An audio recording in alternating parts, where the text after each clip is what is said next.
విడ్డూరాలు చందమామ కథ. ఒక రాజు ప్రతి ఏడు ఒక ప్రత్యేక సభ చేసి దానికి బుద్ధ కుశలత గల యువకులను ఆహ్వానించేవాడు. ఒకసారి ఈ సభలో గణపతి అనే యువకుడు అందరికన్నా ఎక్కువ చాకచక్యం చూపాడు. చేతులున్న మొండివాణ్ణి మీలో ఎవరైనా చూశారా అని ప్రధానమంత్రి మాటల సందర్భంలో అన్నాడు. దానికి గణపతి, నేను ఇక్కడికి వస్తుండగా దారిలో ఒక బిచ్చగాడు కలము కాగితము దగ్గర పెట్టుకుని అందరినీ అడిగినట్టే నన్ను కూడా అయ్యా ధర్మం అని అడిగాడు. నేను నాకు తోచినది వాడికిచ్చాను. వాడు వెంటనే కాగితం మీద 2 అని రాసుకున్నాడు. ఏమిటి రాస్తున్నావు అని నేను వాడిని అడిగాను. మరేమీ లేదు, చేతులుండి మొండివాళ్ళు కాని వాళ్ల లెక్క వేస్తున్నాను. మీరు 2వ అన్నాడు బిచ్చగాడు. దాన ధర్మాలు చెయ్యని వాళ్ళు చేతులుండి కూడా మొండివాళ్ళని వాడి ఉద్దేశం అన్నాడు. అలాగే కళ్ళుండి గుడ్డివాళ్ళు కూడా కావచ్చుగా అన్నాడు మంత్రి. దానికి సమాధానంగా గణపతి ఇలా చెప్పాడు. చిత్తం, ఒకసారి నేను ఒక నగరానికి వెళ్ళాను. అక్కడ ఒక ఇంటికి తాళం పెట్టి ఉన్నది. కానీ లోపల ఏదో అలికడవుతున్నది. ఎవరు లోపల అని కేక పెట్టాను. సమాధానం లేదు. నేను వెంటనే ఇరుగు పొరుగు వాళ్ళని చేర్చాను. పారిపోవడానికి సిద్ధంగా ఉన్న దొంగను వాళ్ళు పట్టుకున్నారు. ఆ దొంగ నన్ను చూసి, నీలాగా కళ్ళుండి గుడ్డివాళ్ళు కాని వాళ్ళు అరుదు, అందుకే నా వృత్తి ఇంతకాలం చక్కగా సాగింది అన్నాడు.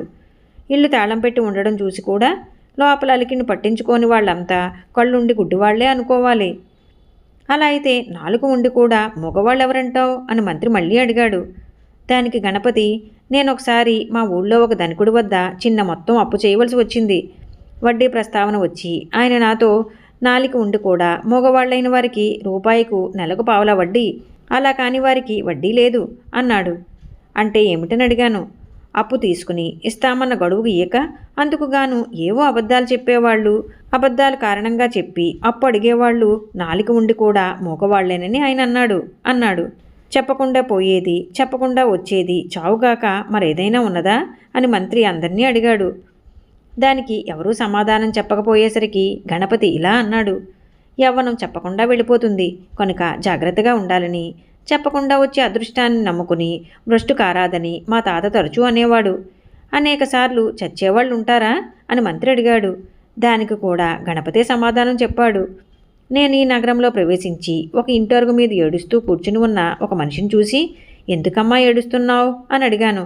దానికి ఆమె, ఏడవకేం చేసేది నాయనా, నా భర్త రోజూ చేస్తున్నాడు. నా జీవితం అంతా ఏడుపుగానే ఉంది. వీరుడైన నా కొడుకు 2 ఏళ్ల క్రితం ఒకేసారి చచ్చాడు. నా భర్త పిరికివాడు, రోజుకు 10 సార్లు చేస్తాడు అన్నది.